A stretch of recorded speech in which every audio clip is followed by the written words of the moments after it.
नमस्कार, मैं हूं पुण्य प्रसून वाजपेयी। दस्तक में आपका स्वागत है। दस्तक में बात आज यूपी की जमीन से। जी, चुनाव सामने दरवाजा खटखटा रहा है, बिसात बिजनी शुरू हो चली है और दिलचस्प यह हो चला है कि दरअसल कौन सा प्यादा, कौन सा वजीर, कौन सी स्थितियों को चलेगा और उसके बाद शह मात का खेल होगा। लेकिन आज हम पंचायत के मंच पर जब खड़े हैं तो यह भी एक अजीबोगरीब स्थितियां हैं कि पंचायत के मंच पर खड़े होकर एक वक्त यूपी के सीएम अखिलेश कहते हैं कौमी एकता दल बिल्कुल नहीं, और उसी मंच पर जब शिवपाल यादव आते हैं तो कहते हैं कौमी एकता दल बिल्कुल साथ आएगा। तो समाजवादी पार्टी कौमी एकता दल को लेकर दो धड़ों में बंट गई है। लोग समाजवादी पार्टी में सब लोग विलय कर रहे हैं। 2 महीने पहले बाहुबली मुख्तार अंसारी के कौमी एकता दल के समाजवादी पार्टी में विलय का ऐलान हुआ था, तो मुख्यमंत्री अखिलेश यादव सार्वजनिक मंच से अपनी नाराजगी जताने से नहीं चूके थे कि हम ऐसे लोगों को नहीं चाहते, और जब हम सरकार बनाने जा रहे हैं, हम लोग ब्रेकिंग न्यूज चला रहे हैं, मुख्तार अंसारी नहीं शामिल होंगे पार्टी में। वेलकम नहीं। मैं आपसे क्या कह रहा हूं? बोलते मैंने कह दिया ना आपसे कि मुख्तार अंसारी नहीं होंगे पार्टी में। और उनके नाराजगी जताने के महज 48 घंटे के भीतर पार्टी ने ये कहते हुए कौमी एकता दल से पल्ला झाड़ लिया था कि विलय को लेकर सकारात्मक फीडबैक नहीं मिला। लेकिन इस पूरे राजनीतिक ड्रामे के 2 महीने के बाद एक बार फिर पार्टी उसी मोड़ पर आ खड़ी हुई है, क्योंकि अब पार्टी के वरिष्ठ नेता, मंत्री और अखिलेश यादव के चाचा शिवपाल यादव आज तक के ही मंच से ये कहने से नहीं हिचक रहे कि कौमी एकता दल का समाजवादी पार्टी में विलय होकर रहेगा। बहुत जल्दी अब फैसला होने वाला है और मुझे तो लगता है नेताजी बहुत जल्दी उसमें फैसला ले लेंगे। तो आपको लग रहा है विलय हो जाएगा या गठबंधन होगा? मुझे तो लग रहा है विलय होगा। यानी ये तय है कि यूपी चुनाव में Mukhtar Ansari and team Samajwadi party के बैनर तले चुनाव लड़ेगी। लेकिन सवाल मुख्तार अंसारी का नहीं, अखिलेश यादव और उनकी छवि का है, क्योंकि अखिलेश यादव जिस विकासवादी पुरुष की छवि के आसरे चुनाव लड़ना चाहते हैं, मुख्तार अंसारी की एंट्री उस छवि को नुकसान पहुंचाएगी। इससे इनकार किया नहीं जा सकता। लेकिन बावजूद इसके अगर कौमी एकता दल का विलय समाजवादी पार्टी में होना लगभग तय है, तो मतलब साफ है कि अखिलेश की छवि से ज्यादा शिवपाल की नाराजगी मुलायम के लिए अहम है, क्योंकि 2012 के चुनाव के वक्त डीपी यादव की शिवपाल पार्टी में एंट्री कराना चाहते थे, लेकिन अखिलेश ने ऐसा नहीं होने दिया था। उस वक्त शिवपाल अपमान का घूंट पी गए, लेकिन एक बार फिर यही हुआ तो शिवपाल की नाराजगी खुलकर सामने आ गई और हालात तो ये बन गए कि शिवपाल ने इस्तीफे की धमकी दे डाली। हालांकि सार्वजनिक मंच पर वो इससे इनकार करते हैं, लेकिन ये जताने से नहीं चूकते कि उनके लिए पार्टी मुखिया मुलायम सिंह ही है और मतलब भी उन्हीं से है। मैंने तो नेताजी के निर्देश पर ही, और फिर उसमें तो नेताजी को ही फैसला लेना है, और फिर हमारे यहाँ हमारी पार्टी में नेताजी के फैसले को कोई टाल भी नहीं सकता है, चाहे अखिलेश हो या कोई अन्य। वैसे मुलायम सिंह को समझ आ रहा है कि Mukhtar Ansari and team Samajwadi party को फायदा पहुंचाए या न पहुंचाए, नुकसान जरूर पहुंचा सकती है, क्योंकि पूर्वांचल की कुछ सीटों पर उनका प्रभाव है। तो समाजवादी पार्टी के विधायकों ने भी मुलायम को ये फीडबैक दिया है कि मुख्तार अंसारी ने विरोध किया तो मुस्लिम वोट दरकेंगे, और मुजफ्फरनगर दंगों के चक्कर में पहले से छिटके मुसलमान अब और दूर हुए तो पार्टी को नुकसान होगा ही। फिर मायावती भी पहली बार मुस्लिम वोट बैंक को साधने की कोशिश में 100 से ज्यादा टिकट मुसलमानों को देने जा रही है। यानी कौमी एकता दल अब समाजवादी पार्टी के लिए जरूरी भी है और मजबूरी भी। तो अब सवाल यही है कि शिवपाल ने जो संकेत दिए उस पर मुलायम की मुहर कब लगती है। कौमी एकता दल को लेकर समाजवादी पार्टी लंबे समय से असमंजस में फंसी हुई थी, लेकिन लगता है अब मुलायम सिंह यादव ने मन बना लिया है कि वोटों को ज्यादा तरजीह दी जाए और कौमी एकता दल के साथ हाथ मिला लिया जाए। लेकिन हो सकता है कि इस बार इसका धूमधाम से ऐलान नहीं हो, बल्कि चुपचाप इस काम को अंजाम दे दिया जाए। बालकृष्ण, कानपुर, आज तक। सिर्फ बीजेपी नहीं, एक वक्त यूपी की राजनीति भी सिर्फ अयोध्या की दिशा में देखती थी। केंद्र में राम मंदिर, लेकिन यह पहला मौका है जब चुनाव धीरे धीरे नजदीक आ रहे हैं और राम मंदिर का मुद्दा धीरे धीरे हाशिए पर जा रहा है। सामने खड़ा है विकास का मंत्र। तो क्या यह मान लिया जाए बीजेपी के लिए अब राम मंदिर कहना वाकई दूर की गोटी है? इस आंदोलन को, इस भावना को देश भर में कि वहां एक भव्य राम मंदिर बनना चाहिए, बनाएगा कौन? हमने कहा साधु संत बनाएंगे, सरकार नहीं बनाएगी। हमने कभी ये नहीं कहा सरकार बनाएगी, वो बनाएंगे, जो ट्रस्ट है वो बनाएगा। और ये भी हमने नहीं कहा कि ये हिंदू का मसला है, हमने कहा देश भर का मसला है। इस देश के जो पूर्व पुरुष हैं इतिहास में, जो जिनको हम मानते आए हैं, वो सबके लिए साझे हैं। मैं समझता हूं कि इंतजार की घड़ियां तो समाप्त होंगी जल्दी। जल्दी मतलब कब? कुछ हफ्तों में, कुछ महीनों में, कुछ नहीं, अब उसको हफ्तों में, महीनों में तो नहीं कह सकते हैं, लेकिन लगेगा एक बार नए सिरे से फिर आंदोलन छेड़ना पड़ेगा। और जब तक आंदोलन नहीं छिड़ेगा तब तक कार्रवाई आगे नहीं बढ़ सकती। कौन छेड़ेगा आंदोलन? अब देखते चलिए, कोई ना कोई तो छेड़ेगा। राम मंदिर मुद्दा नहीं है, राम मंदिर आस्था है और आस्था कभी मुद्दा नहीं बनाई जा सकती। इतना आपको और बता देना चाहती हूँ। आस्था हमेशा रहती है। चुनावी मुद्दे छोड़े जाते हैं, अनुकूल पड़ते हैं, और प्रतिकूल पड़ते हैं तो छोड़ दिए जाते हैं, अनुकूल पड़ते हैं तो पकड़ लिए जाते हैं। लेकिन राम जन्मभूमि का मुद्दा नहीं, आस्था है। तो मुश्किल यह नहीं कि दरअसल राम मंदिर हाशिए पर जा रहा है, मुश्किल तो यह भी है कि एक वक्त श्यामा प्रसाद मुखर्जी ने कश्मीर को लेकर जो सोचा, जनसंघ से लेकर बीजेपी ने 370 का जो राग अलापा, और इन सब के बीच मौजूदा वक्त में कश्मीर एक गले की फांस बीजेपी ही नहीं, मोदी सरकार के लिए भी कुछ इस तरीके से बन गई कि सांसदों की टोली घाटी गई, वापस लौट आई, लेकिन हर की हथेली खाली है। 9 दिन चले 2.5 कोस। तो बीते 2 महीने में कश्मीर हिंसा को थामने की कोशिश में राजनीतिक कवायद बहुत हुई, और इस कवायद की सबसे ताजा कोशिश थी सर्वदलीय प्रतिनिधि मंडल का श्रीनगर जाना। 20 राजनीतिक दलों के 26 सदस्यों वाले प्रतिनिधि मंडल ने कश्मीर में 300 लोगों से मुलाकात की, लेकिन कोशिश के बाद भी अलगाववादी धड़े से कोई बात नहीं हो पाई। तो नाराज गृह मंत्री ने हुर्रियत को खरी खरी सुनाने में देरी नहीं की। इस ऑल पार्टी डेलीगेशन के कुछ मेंबर्स हुर्रियत के नेताओं से भी मिलने के लिए गए थे।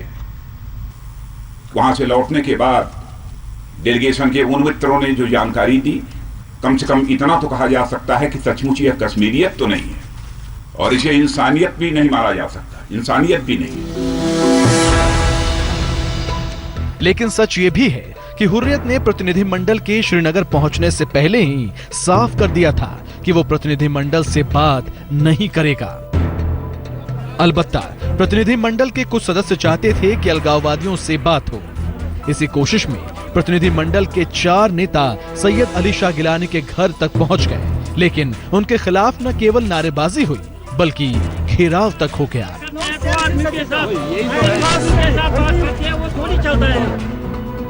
तो सवाल सीधा है कि प्रतिनिधि मंडल के कश्मीर दौरे से क्या हासिल हुआ, और क्या कश्मीर के हालात अब सुधर जाएंगे? क्योंकि ये तो साफ है कि बिना पाकिस्तान से इशारा मिले हुर्रियत बातचीत में शामिल होगा नहीं, और हुर्रियत संविधान से बाहर की जिस शर्तों पर बातचीत चाहता है उस शर्त पर सरकार बात करेगी नहीं। हमारे दरवाजे बंद नहीं है बातचीत के लिए, दरवाजे खुले थे। Honourable members of the parliament of India, Bharat की अक्ल और पाकिस्तान की अक्ल पे भरोसा रखता हूँ। अक्ल से, बुद्धि से काम लिया जाए तो एक ही रास्ता है, बातचीत का रास्ता है। यानी हुर्रियत से बातचीत फिलहाल संभव नहीं है, लेकिन सवाल तो कश्मीर के आवाम के भरोसे और हालात सामान्य होने का है। हालांकि सरकार ने पैलेट गन के इस्तेमाल को रोकने जैसे कुछ कदम उठाकर लोगों का भरोसा जीतने की कोशिश की, लेकिन प्रतिनिधि मंडल के दौरे से लोगों का हालात सामान्य होने का भरोसा जागा हो, ऐसा लगता नहीं है। और नॉन लेथल वेपन का अल्टरनेटिव पावा सेल्स का सुझाव आया है। मैं समझता हूं उससे किसी की मौत नहीं होगी, किसी की जान नहीं जाएगी। फिर प्रतिनिधिमंडल ने भले ही 300 से ज्यादा लोगों से बात की हो, लेकिन ट्रेड यूनियन से लेकर टूरिज्म एसोसिएशन और कर्मचारी यूनियन से कोई बात हुई नहीं, या कहें कि प्रतिनिधिमंडल ने इन्हें बुलाया नहीं और ये मिले नहीं। तो क्या कश्मीर के लोगों का भरोसा अभी भी सरकार में हो नहीं पा रहा? तो वो आए, स्टेक होल्डर्स, जो मेन स्टेक होल्डर्स है उनके साथ बात नहीं हुई, मतलब बात तो मेन स्ट्रीम पार्टीज के साथ हुई ऑलरेडी, तो मुझे नहीं लगा कि उससे कोई फायदा हो गया, क्योंकि बाजार अभी भी पूरी तरह खुले नहीं हैं। श्रीनगर में स्कूल बंद हैं और घाटी में छिटपुट हिंसा अभी भी जारी है। यानी घाटी में बीते 60 दिन में बिगड़े हालात अभी भी पूरी तरह सामान्य नहीं हुए हैं। तो चुनौती राज्य सरकार के सामने बड़ी है कि प्रतिनिधिमंडल के खाली हाथ लौटने के बाद वो हालात को कैसे संभाले रखती है। 2 महीने से पूरी तरह आम जनजीवन ठप है और आम जनता इन हालात को लेकर अब पिसी जा रही है। लेकिन एक तरफ से केंद्र सरकार और दूसरी तरफ से अलगाववादी नेता जिस अंदाज से सख्त रुख बनाए हुए हैं, उस बीच अभी भी कश्मीर में हालात सामान्य होने में बड़ी रुकावटें आ रही हैं। ईद में कुछ ही दिन बचे हैं, उस बीच बड़ा सवाल बना है कि अब की बार कश्मीर में लोग ईद मना भी पाएंगे या नहीं। कैमरामैन रूफ अहमद के साथ अशरफ वानी, श्रीनगर, आज तक। तो क्या यह वाकई कहा जा सकता है कि हर राजनीतिक दल का सांसद घाटी गया, वापस लौट आया और अब कोई सरकार को नहीं कहेगा कि कश्मीर मुद्दा आपने उलझा दिया है?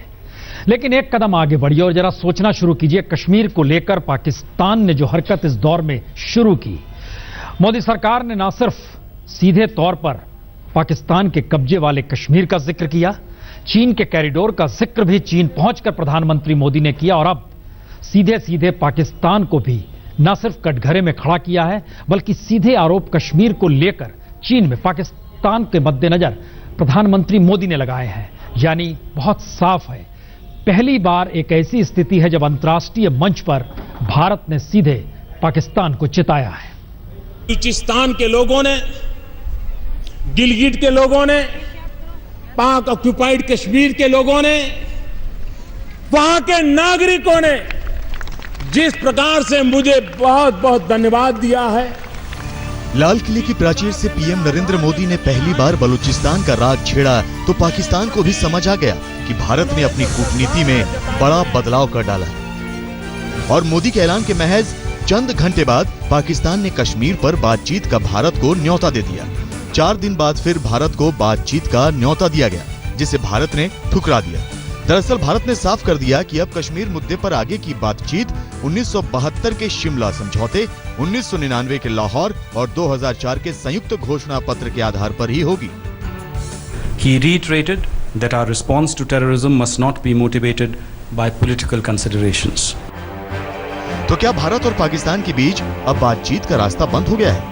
ये सवाल इसलिए क्योंकि जिस तरह भारत और पाकिस्तान अब खुले तौर पर एक दूसरे के सामने आ रहे हैं, उसमें बातचीत की राह लगातार बंद होती दिख रही है। और मैं 2 टूक शब्दों में कहना चाहता हूं कि भारत में भी आतंकवाद है तो वह पाकिस्तान के द्वारा स्पॉन्सर्ड आतंकवाद है, अध्यक्ष महोदय।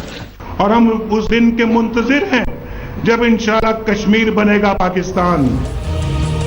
इतना ही नहीं, पाकिस्तान अगर कश्मीर मुद्दे के अंतर्राष्ट्रीयकरण की लगातार धमकी देता है तो भारत भी अंतर्राष्ट्रीय मंचों पर उसे घेरने का कोई मौका नहीं चूकता।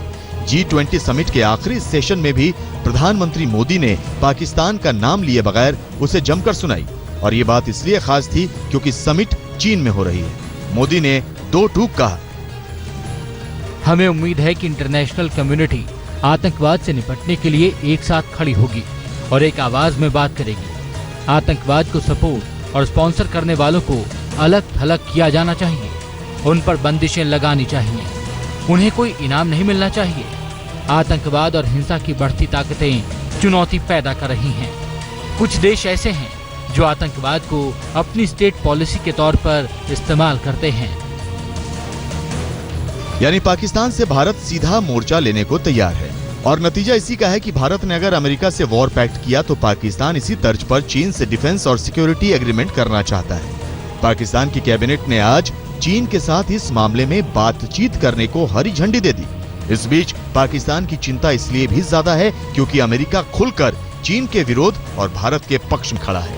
अमेरिकी राष्ट्रपति बराक ओबामा ने एक दिन पहले ही चीन को दक्षिण चीन सागर को लेकर चेतावनी दे डाली। ओबामा ने CNN को दिए इंटरव्यू में कहा, अगर चीन ने साउथ चाइना सी में एग्रेशन दिखाया तो उसे इसके गंभीर नतीजे भुगतने होंगे। अंतर्राष्ट्रीय नियम और कानून सभी को मान्य होते हैं। तो चिंता पाकिस्तान को होना लाजमी है, लेकिन सवाल यही है कि अगर भारत और पाकिस्तान के बीच बात होगी नहीं तो विवादित मुद्दों का हल निकलेगा कैसे? या पाकिस्तान पर यह दबाव मोदी की कूटनीति का वो पहलू है जिसे अभी तक दुनिया ने नहीं देखा। आज तक ब्यूरो। तो देश और अंतर्राष्ट्रीय राजनीति, इससे जरा निकलकर देश के भीतर झांकिए। आज शिक्षक दिवस। राष्ट्रपति ने अपने संबोधन में तकनीक के इस्तेमाल का जिक्र किया, लेकिन क्या वाकई इस देश में शिक्षकों की हालत और शिक्षा की हालत ऐसी है जहां तकनीक देखी जाए या इन्हें देखा जाए? इस खास रिपोर्ट को देखिए। तो देश में सरकारी शिक्षकों की कमी का हाल देख लीजिए। टीचर्स हैं नहीं तो बच्चों को पढ़ाएगा कौन? और छात्रों को कोई पढ़ाएगा ही नहीं तो बच्चे पढ़ेंगे कैसे? और देश के गांव के बच्चे एक अच्छे टीचर के लिए कितने बेचैन हैं, ये इन तस्वीरों से समझा जा सकता है। जब अवनीश यादव नाम के शिक्षक का ट्रांसफर हुआ तो बच्चे रोने पिलकने लगे और पूरा गांव उन्हें विदा करने चला। क्लास से निकले तो हमारे सर जी कह रहे थे, बच्चों तुम लोग पढ़ाई मत छोड़ना, फीस कॉपी किताब जो भी कपड़ा लत्ता जो भी लगे हमसे मांगना, लेकिन तुम लोग पढ़ाई मत छोड़ना। लेकिन ऐसे टीचर बहुत नहीं है और सच तो ये है कि शिक्षा व्यवस्था पर भी किसी का ध्यान नहीं है। यही वजह है कि 5000 से ज्यादा स्कूलों में केवल एक क्लासरूम है। 10 में से 4 स्कूलों में बिजली नहीं है। प्राइमरी स्कूल में एडमिशन लेने वाले 44% बच्चे बीच में ही पढ़ाई छोड़ देते हैं। और ASCR की रिपोर्ट कहती है कि 5वीं क्लास में 10 में से 5 बच्चे दूसरी क्लास का पाठ नहीं पढ़ सकते। और शिक्षक जुगाड़ से कैसे नौकरी हासिल करते हैं, इसकी बानगी हर थोड़े दिन में कैमरे में कैद होती रहती है। तो सवाल यही है कि शिक्षा का हाल देश में सुधरेगा कैसे? क्योंकि सवाल सिर्फ बजट का नहीं है। 2004 से 2014 के बीच केंद्र और राज्य सरकारों का शिक्षा का आवंटन 4 गुना बढ़कर 84,111 करोड़ रुपए से बढ़कर 3,95,000 करोड़ रुपए हो गया। लेकिन ये पैसा कहां गया और इससे शिक्षा का कितना सुधार हुआ, इस पर कोई बात नहीं हुई। ये मुद्दा शिक्षा व्यवस्था को सुधारने का है, वरना टीचर्स डे पर गूगल के डूडल से लेकर प्रधानमंत्री राष्ट्रपति की बधाइयों समेत तमाम संदेश टीचर्स डे का माहौल तो बना देंगे, इससे आगे कुछ नहीं होगा।